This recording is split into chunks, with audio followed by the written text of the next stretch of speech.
house. Today is July 31st, 2024. And today I got us a great guest coming to us all the way from my state, once again, state of Michigan. But before we get to her, let's go ahead and run the intro. Welcome to Wheelchair Wednesday.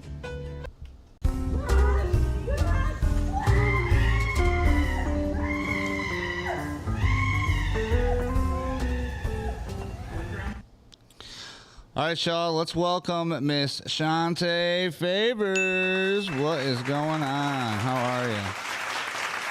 I'm good, Rick. How are you? Well, I'm doing pretty good. It's good to see you. I know we've had you on the list now for a while. We usually try to get this thing filled up and then do our big thing, and then it's been going pretty good so far, so I'm glad to see you. Thanks. I'm glad to be here. Yeah, now, fun little side fact. A lot of people won't know this, but we were supposed to go live at 5. I think it's, like 5:30 now? I actually ended up taking a quick little nap and just fell right asleep. My son woke me up. Was like, dude, you got to go do this. I was like, oh, goodness. So thank you for working with us and getting this going today. Before we getting into all the, the meat and potatoes, we're going to just ask you the same question you've probably been asked a million times, which is, it's number one, how'd it happen? Why don't you go ahead and just, tell us people who you are and kind of how it happened. Well, I'm Shanta Favors. I'm actually Miss Wheelchair Michigan 2024, and I was injured at work. I got to work at about 7 a.m., and at 7:43 a.m., I was walking upstairs. I tripped and fell over the loose carpet, and I broke my neck, my C2 through my C7. Oh, man, tripped on loose carpet. Yeah. That is one I've never heard before. Yeah, and a fall can do all this, but a fall did all this. Right. It doesn't take much. Right. No. Let me record this just in case. And so how long ago was this? This was, you said, 2018, July 3rd, 2018, at 7:43 a.m. to be precise. Wow, she's even got it down to the minutes. So you've been around for what, 5 years now, living life in a wheelchair? 6 years. 6 years in a wheelchair. I got stuff that I'm supposed to ask you, but I'm just kind of going off the top of my head really right now. When this hit you and you had to kind of live life, we all have to make a decision. You know what I mean? Like, are we going to let it take us over, or are we going to make a decision to actually, like, push on and push forward? And you, being Miss Michigan 2024, why don't you tell us about that? How'd that all come about? Well, for a number of years, I've been encouraged to compete for Miss Wheelchair Michigan, but at the time, I didn't feel that it was something that I could commit to. I always knew what type of platform I would choose because I didn't tell you, but I was working as a director of care in a long-term care facility. So I was a director of care, and now I have this lived experience. So I decided to become. I'm sorry, can you hear my kids in the background? Oh, it's fine. Not really. I mean, that was a little something, but you'd be all right. We've had worse. So I'm sorry, we're going to start back over. So again, I chose my platform of bridging the gap between direct caretakers and the disability community. And the reason why I did that is because I have this lived experience as well as that professional background. At first it was like foreign. It was completely foreign. It was a shock. I went from a director of care, facilitating the care of 75 plus individuals and having a full staff, to needing just not care, but total care. Right. My whole life, everything changed. Everything changed. Oh, yeah. It will at the drop of a hat. Yep. At the drop of a hat. A lot of people don't, I say all the time, you take for granted kind of the stuff that you don't think about every day, just being able to get up and walk outside your front door and go to work or whatever, you know what I mean? Like, just the simple things that easily change just like that. Can easily change. I've never imagined myself on this side of the equation of care, but I'm so glad that I've always believed in putting people first, and so I literally I get good care. I get really good care. First, I was like with an agency, I had the most amazing outside caretakers, but I needed a little bit more. So my husband became my full-time caretaker. Right. Yeah, that's awesome. That's awesome. Congratulations. When you can have a spouse like that or something kind of help take over, and you don't got to worry about the organizations trying to come and help you all the time. It makes it a little easier to live. Yeah, and the interesting thing about my husband, when we first met, I was an able body. We met 7 months before my injury, and so we had planned this picnic on the Friday after the Fourth of July, and I got injured on July 3rd. So when that Friday came for this picnic, I had to let him know that I wouldn't be making the picnic. I didn't even know if I was going to still, how much longer my life was going to be around. Right. I didn't know how. And so when they told me the level of my injury and extent of my injury, I had encouraged him to leave in every which way, just leave. But he stayed. He stayed, and then 2 years ago we got married. Oh, nice. Well, congratulations. Give you a round of applause for that one.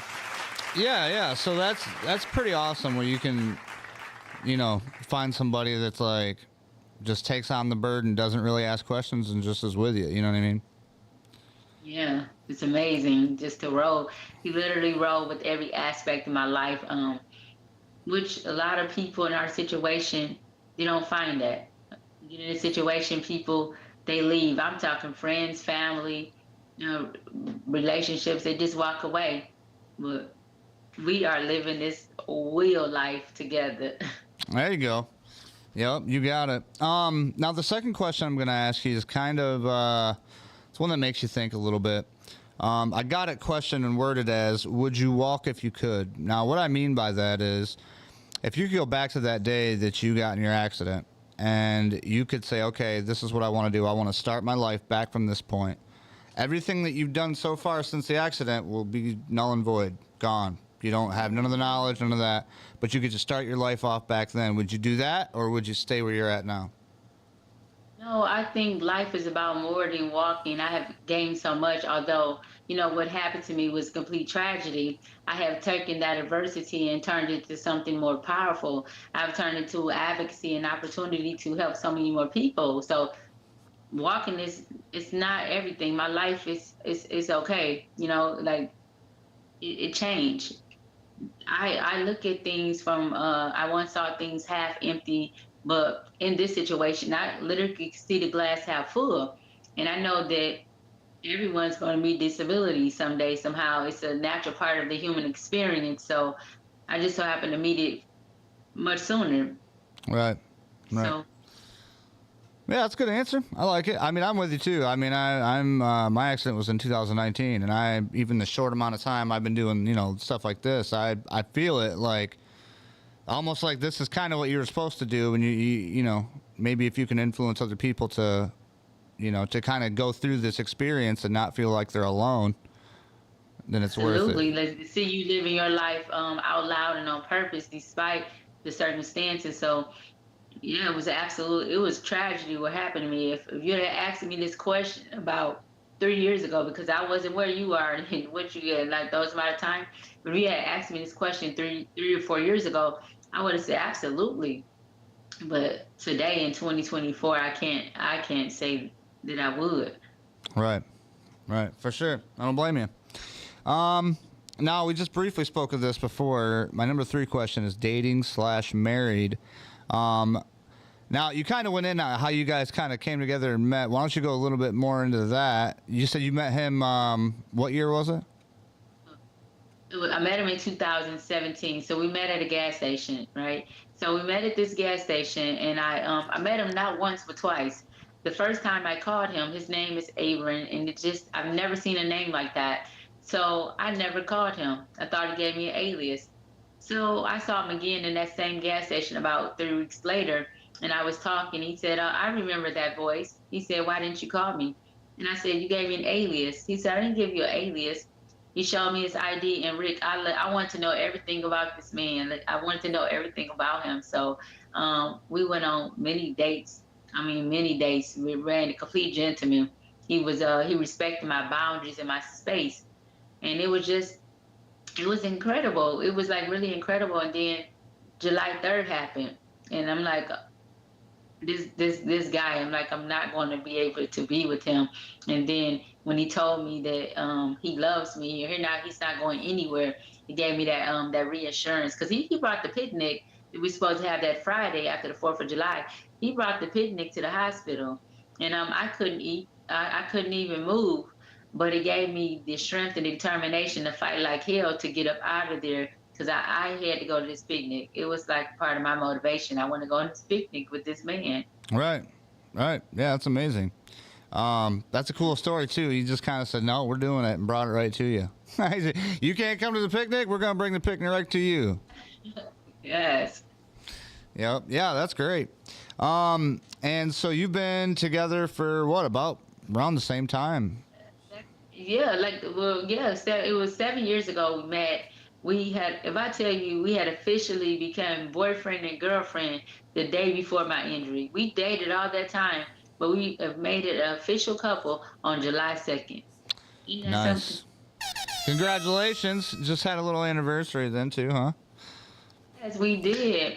We had the most incredible wedding. We had a 300 guests. 3 of our 5 million friends came to, witness us become one. It was incredible. It was incredible. It Yeah. really was. That sounds awesome. Heck yeah, congratulations. Yeah. So moving on from that question, this is something that you probably got a couple of, but what would be your biggest pet peeve about living life in a wheelchair? My biggest pet peeve living life in a wheelchair is people. They stare and they'll say, "Oh, you look good to be in a wheelchair." I don't. That's like, and I know they mean well, but that is a pet peeve of mine. Like, you look good in a wheelchair. If I was standing, would I not look good to you? If I was walking, would I not look good to you? So that is probably one of my biggest pet peeves, is from being in a wheelchair. Right. Why not just say I look good? Why you got to say I look good in a wheelchair? Why not I just look good? Yeah, you like literally demoted that compliment. You took it way down a notch. Bring it back up. Right. Right.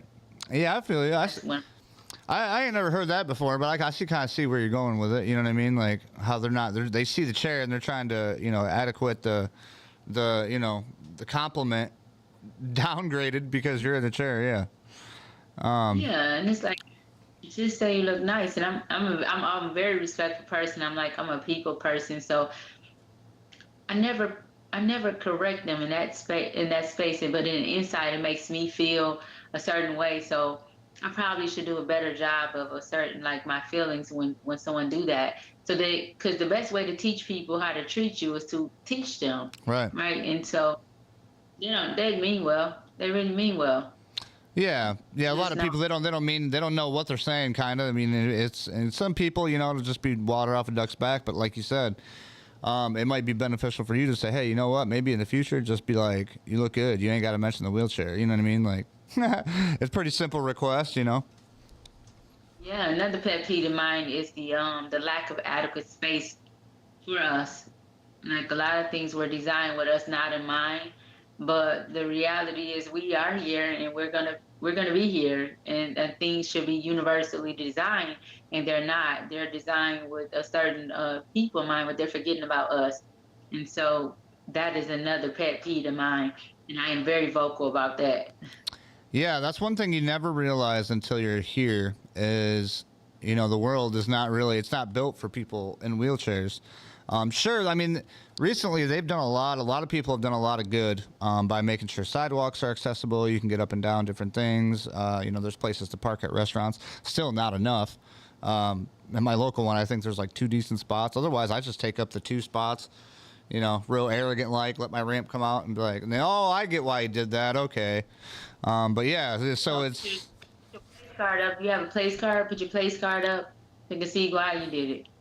Yeah. So My whole exact van. I don't know if you know my logo, but my logo is a wheelchair guy holding a machine gun. So it's like they see my van and they're like, "Oh, okay, it's this guy. Okay, I get what it is." And it's not just like a crazy logo. Like I'm into World War II. I don't know if you know about any of that, but yeah, I'm a big World War II buff. So that's why I figured when I came up with my logo, it's about strength. You know what I mean? Even though you're in a wheelchair, doesn't mean you're any less of a person. So that's kind of where I came with from. So, Rick, this is off topic, but I absolutely need that. I see the Michigan logo on your ceiling. Is that a Oh, flag or is that painted? yeah, no, that's actually a flag. The wheelhouse here's got many flags that we hang, and Okay. that's just one of them. Yep. And I just it took my eye, and because I'm looking for one like that. I looked at the Michigan flag store. I mean, on the United States flag store, and they were sold out. So where'd you get that from? I would definitely just go to Amazon. I mean, it's cheaper. Amazon. Yeah, I would most likely, I would rather spend money with local people. But if you can't, like you said, if you can't find it or nobody has what you need, I just went to Amazon. I typed in Michigan flag, and they give you options for double-sided, single-sided, and I just picked a cheap, regular old $5 single-sided flag. They ship it to you, and I hung it Oh, I up. appreciate that. Yeah, I appreciate that. I need one of those for nationals. So nationals is in it starts on the 19th of August and goes to the 25th for Miss Wheelchair America. Oh, So nice. yeah, I need those. Yeah, thank you. Yeah, absolutely, no problem. Good luck, by the way. Thank you. Um, what is something that you wish you could do that you can no longer do if you had to pick one thing? Something that I can do that I no longer do. Yeah, something you wish you could I, like do again. Like for instance, a lot of people say, "I wish I could just go outside and put my feet in the grass." You know what I mean? What do you wish you could do? right now, I wish I can drive. There you go. Yeah, right now, drive. I really wish I could drive. And even like with hand controls, my doctor won't sign off because I have bad spasticities. I have a Vaflican pump that helps control those spasticities, but I mean, any certain movement could entice those spasms, so it wouldn't be safe to drive. So that's one thing I do wish I could do. Right, and I've heard this before. I got good friends, that we talked to that it took them forever to kind of get over the hump and just try to just get into a vehicle and get their license again. And for a lot of people, it's a really really big deal, and they kind of just lose faith, But really, if you stick to it, I believe that what I mean. You'll get the hang of it enough to where maybe one day you'll get it and you'll be able to jump back in the van again or whatever and just take off. Nowadays, they got cars like mine where I can just get right in, snap in, and I'm gone. No, see, that's not the issue. The issue is medically, a doctor won't sign off because I have bad spasms. Because of So your it's the spasms. spasticity. Yeah, that's something I was going to get Yeah, into too. So with me, I take 10 milligrams 3 times a day for baclofen. You have a pump, you yeah. said. I take 20 milligrams TID, which is three. I get to talking back like I'm at work. So 20 milligrams. I take it 3 times a day orally, as well as I have a Baflican pump that's at 975 mcgs over 24 hours, which is a high dose. Wow. And I'm Yeah. still so. Now when that's going off, does it make you drowsy at all, or do you have any like kind of side effects, or? So it goes right into your spinal column, so it's not entering the bloodstream, which is a beautiful thing. The one thing you want to be concerned about is if that pump run low, if it goes dry, it would alarm and it could be critical. It could be fatal. Oh In gosh. fact, when I first got my Baflican pump, it was December 9th, 2019, and so they had stopped the oral Baflican, but the pump wasn't at an adequate dose. So on Christmas Day, December 25th. 2019, I was talking to a senior. She was doing my vitals. I was the thankful part that I was in patient rehab, and I coded. I ended up coding, Oh and they man. had to call a rapid response and a code blue. Because of the dose of the pump, I didn't have enough Baflican. My body went into withdrawals and it shut down. Wow. Fortunately, yeah, it was wild. My doctor, my PM&R doctor, he was literally on vacation when he heard what happened. He immediately came to the hospital. He titrated the dose to a therapeutic dose, and it was up. I was back talking like you and I, like nothing had never even happened. Right. Man, that's crazy. Good thinking for him how to come back and help out real quick. Um, Yeah, I love. right. Yeah, see, because I've never really like got into the baclofen pump, so I've never really. I mean, I've heard about them, but I've never kind of got into the details of how they work or what they're all about. So I mean, they're pretty serious. It's a pretty serious thing when you're on a baclofen pump. They are serious, and so you have to get a new. You have to have surgery every 7 years because the battery life on the pump is only for 7 years. So after 7 years, you have to get a new pump, and then to get it like refilled because it goes every 2 to 3 months depending on the dose you're on. You need to get that pump refilled. So the doctor literally goes into a support inside. So the pump is under the skin, you can't see it, but he's able to feel. And then he used looked like almost like an IV, and he goes in and he fill that pump back up. Wow. That's crazy. It's almost It's like you got to amazing. go and get your oil changed or something. You got to fill my pump back up, doc. I need a refill because if I don't, it's gonna. Yeah. All right, man. Good thing. I mean, I'm guessing insurance obviously probably pays for all of this stuff.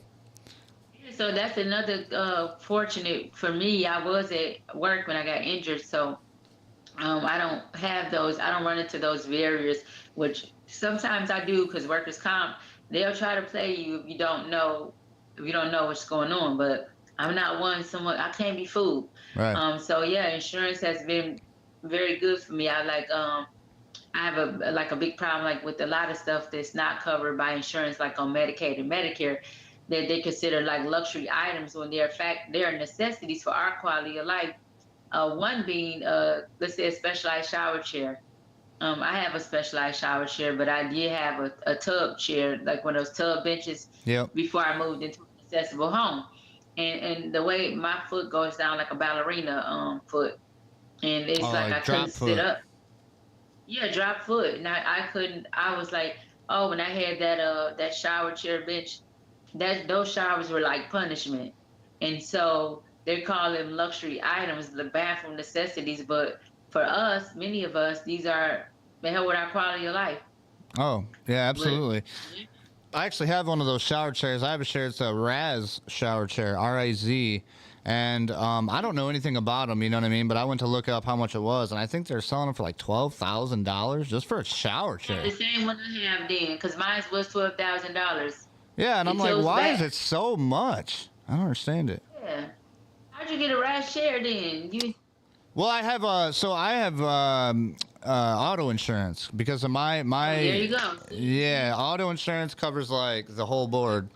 Everything. And it's so say you either got to be injured, like you injured, you want to be injured in the car or at work, and that is the reality. I have so many peers and you too that have same level of injury life. Their situation, if not worse, but the level of care that they receive is just it's not right. So Yeah. that's part of what my platform. So right now its focus is on the caretakers in our community. Like, so I'm trying to get like a personal care assistance fund established that would afford all disabled Americans access to receive personal care assistance, regardless of the insurance status. So we know that the state level governments, they're allocated a certain amount of funds, and this had to be divided up between all the disability community. So, and a lot, I know in the state of Michigan goes to the development delay. And so you're allocated these certain amount of units or care hours that don't meet the level of care need.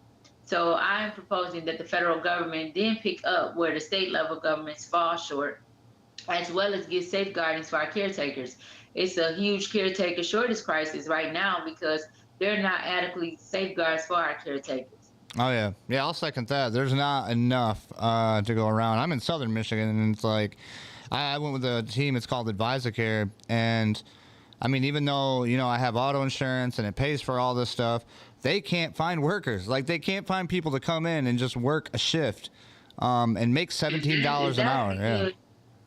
And that is because though, like, so auto and workers comp, we're gonna say, because I look at everything. So auto and workers comp, they may be paying $30 towards an agency, but the agency is contracting these caretakers, and they're paying much better pay than the Medicaid and Medicare. However, they're not still. If you're getting $35 an hour, it's okay to give a caretaker $20 an hour. Right. Reality. Yeah, yeah, you're right. Because if you look at all the back pay and all, because I get receipts on what my insurance company pays out to these other big companies, and it's ridiculous. Like, it's just nuts. I mean, for one day, for 4 hours, they're making $160 or something like that. And in reality, that worker's only taking home like what, 70 of that. $70, and let's talk about transportation, right? So I see what they're. So if I take when I go to PT and OT. I'm going by a transportation company, and I see how much they're paying those transportation companies. Oh yeah. But my husband or someone else to take me, they want to pay 50 cents a mile. Yeah. So I So I'm gonna have to be uncomfortable in this non-accessible vehicle, and you're gonna pay this 50 cents a mile. No, I'm gonna be comfortable in this accessible vehicle, and you're gonna pay. So if you make it fair, that's what the reality is. We gotta bridge the gap in so many areas, right? So I'm advocating to bridge the gap between direct caretakers and the disability community, but we need to bridge the gap between the able body and the disabled body, bridge the gap in transportation, bridge the gap in non-transportation. We need to bridge the gap in so many areas to make the world a more inclusive and equitable place for everybody. I believe in diversity, equity, and inclusion. For our community, I really do, and I believe that's part of bridging that gap is to have that. Right, right, and I do agree with that as far as wheelchair bound lives and wheelchair bound people go, because even though we're in a wheelchair, we still have to eat. We still have to get a job. I'm gonna correct. You said wheelchair bound. We are not bound to a wheelchair because Well, you don't yeah. sleep in that wheelchair. You know what I mean? Yeah, you know what I mean. We're gonna get it politically correct. We're gonna say wheelchair users because no, a lot of people say, "Oh, she's wheelchair bound," but I'm not wheelchair bound. I get in the bed. Right, right. Yeah, I can't believe people actually think we sleep in wheelchairs. I'm like, yeah, man, I just roll it right in with me every night. Some people do think that. That's why I say no. We got to correct that. We're gonna correct that terminology so that we are the greatest teachers, right? To teach people how to treat us. So yeah, and this is gonna be shown on so many sites. They're gonna know how to address us. Right, I agree. Man, we are getting a lot accomplished already, and we're only pretty much halfway through. So thanks for that. You got a lot of knowledge. Oh, thank you. One thing I'm going to ask you that's not really on the cards, but it comes up every once in a while, is I forget who asked me this, but it was such a great question. If you could have one function back of your injury, if you could have one function back in your body, what would it be? It's going to be able to use the restroom in a traditional way. Right now, I have to be straight calf, and I have a bowel program. So I have a bowel program, and I have a caffeine.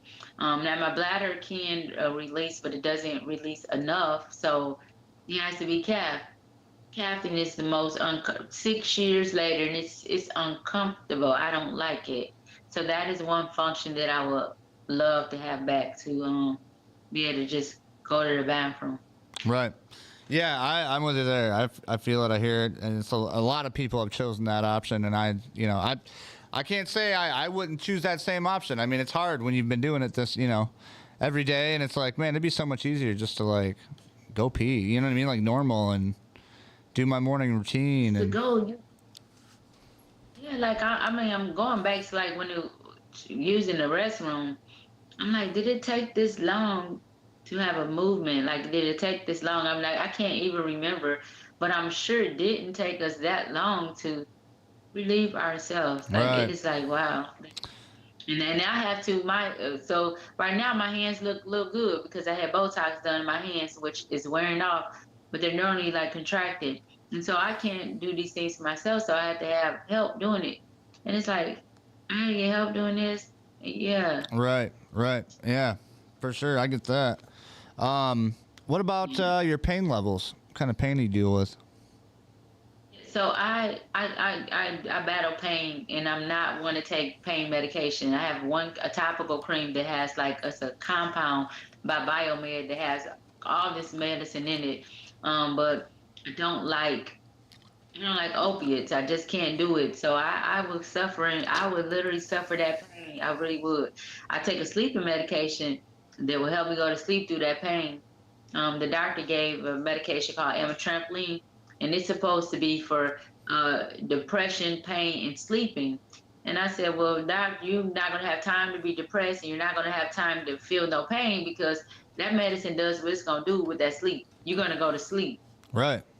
So pain is like it has literally become a part of my life that I cannot go hooked on pain medication. I've seen so many people in my life that become a drug addict or addicted, and I just don't want that path for my own life, which can happen. A lot of people with our level of injury that happens.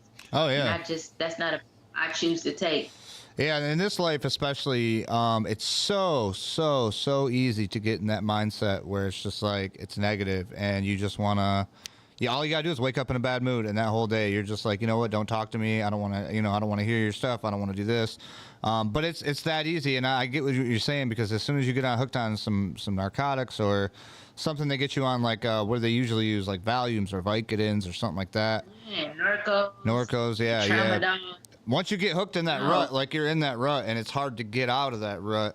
Yeah. Yeah. I don't know if you like a neuropsychologist, but I have a neuropsychologist even to date, and they, which she's absolutely amazing. She have taught me literally, when I'm in pain, she taught me, I would go to Hawaii. She taught me how to visualize putting yourself somewhere else. So it takes the focus off that pain, and it really does work. First I was like, what? So I'm in pain, I'm going to Hawaii, I'm going to Jamaica, I'm going somewhere that's relaxing. I'm literally visualizing myself there to the point that I'm feeling like I'm there. And put me on the cream beach. Yep. Yeah, put me on the beach. Just take this pain away. Mm-hmm. And it has been effective for me. So I'm like, that and that topical cream, but no Nice. opiates for Let me ask you this. For sleeping, which I have trouble with all the time, I found out that I actually take medical marijuana gummies. Have you ever tried those before? No, so I know a lot of people they take marijuana. What's the proper word for it? Medical, yeah, cannabis or marijuana. Yep. Cannabis, yeah. So I haven't tried that. I did try some again the topical cream that had like I think I'm gonna say it wrong, but it had something that wasn't THC. Oh, I don't do marijuana. CBD. Yeah, Yep. CBD or and not it's not THC. So no, I'm 42 I'll be 42 on next Tuesday. Wow. Well, hey, happy birthday, early. Thank you. I've never taken any type of drugs, not even marijuana. I've never just haven't associated with it. I had a sip of wine on my wedding day. Oh, there you go. I don't drink or anything. I just choose a path for myself that I just seen too much stuff happen in my own life. Yeah, and that's like it goes right back to each their own. You know what I mean? Whatever helps you and whatever you feel like is gonna keep you on the straight and narrow and help you with your everyday to day life activities, as long as you're not hurting nobody else, and it's something like you said, it's not narcotic, and you're not gonna get slipped into a ditch or something. You know what I mean? Like I'm all for it. I'm all for new prescribed things like what you were saying about kind of like meditation. Even that's something that I've never really looked into too much. I hear it all the time, but a lot of us have this thinking of where like, oh, where am I going to get time to do that? How am I going to, you know what I mean? How am I going to unwind to do that? And really all you need is just a 10-minute, 15 minutes a day. Just sit back and just. All you need in that moment where you're in that pain, right? You're rattling. That is the time when you do it. You say, hey, let me try this. And you focus on healing. And that's what I do. I focus on getting through that pain. It definitely works for me. It works. Right. Yeah. Heck yeah. Let me ask you this. What helped you the most after your injury? So right after you got injured, what do you think was the biggest help to kind of get you through it? My support system, my then boyfriend, my children. It was just that community, my support system rallying around me to let me know that, I'm not alone. I have an amazing group of friends since college, and who try to learn, my situation. So it's like having that support system and having it's amazing too when you have a treating team that really wants to see you do good, want to see you. And I have PTs and OTs that are amazing. My PM&R doctor, amazing. My workers' comp case manager at the time, she was incredible. People don't like their case manager. I was like, okay, Katie, I absolutely love mine. So I had this amazing support system. And I am a woman of faith. So I believe in, my faith really helped me. Right, absolutely. I agree with you on that one, about the support system and as well as the faith. I wasn't really big into faith until after mine, you know what I mean? Then I kind of started getting back into it. We won't get too much into it, but one thing I do want to touch on too is a lot of people I've heard stories of, they got the option to get the PT or the OT and they don't take it. They say, I don't need it. I don't want to do that. I just want to go home. Trust me, take that. If you got the opportunity, take it. You know what I mean? Because that stuff's not cheap and it's going to help you. And look, still 6 years later, I go to PTOT every Monday, Wednesday, and Friday, and I do it because I don't want to have like a single regret. 20 years from now, 10 years from now, you look up like, oh, if I would have did that, maybe this would have happened. No, I'm going to give myself I love Shanta, so if I'm going to give Shanta the best, the most, everything possible that I can get, I'm going to do it for me. Whether it's like OT, teach me how to, like, I can't tie a shoe because my hand, so I'm still learning how to tie a shoe. I'm still learning how to do just to have a quality of life. So for nothing else, it's so I don't lose things I can do. Even if I don't make more improvement, I don't lose what I've already have. Right. Right. Now that's another question I was going to ask you too, is about to stay in shape. For a lot of us, it's hard. We can't just get out and go walk around the block and sweat like we used to. Or go to the gym and pump iron and do whatever like we used to. Now we have to kind of try something different. What do you do for fitness to kind of keep in shape? So, in my lower level, my basement, I have like a standing frame. We have like all this equipment. We have the balls that they use in PTOT. I wear a binder. I won't say a waist shaper or whatever, but I do wear a binder. I watch what I eat. I watch what I eat. Oh, I'm so bad at that. I think a lot of us are, but it's food, man. Food is a crutch on a lot of us. So. And at first, when I got injured, I literally had gained over 60 pounds. I'm like, I've never been this size when I was pregnant, and I had gained 60 pounds, and it had a lot to do with depression. I was so depressed, and I was sitting there. So I would ask my then boyfriend, oh, bring me a Mountain Dew. You can't pay me to drink Mountain Dew now, but bring me a Mountain Dew. And it wouldn't be, if he brought me one of those little 20-ounce Mountain Dews, I would be upset. And I was like, I want me a 2-liter. Oh, my goodness. So I would like drink this. Oh, my God. It was so terrible. It was terrible.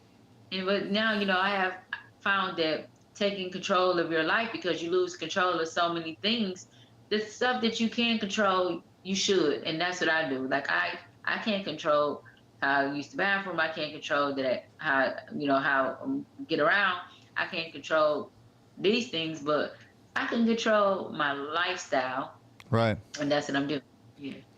Right. Awesome. What about hobbies before and after? Before you got your injury till now, did you change your hobbies at all? Did you find new ones? I absolutely love playing basketball. The idea of playing basketball is still like, in my head.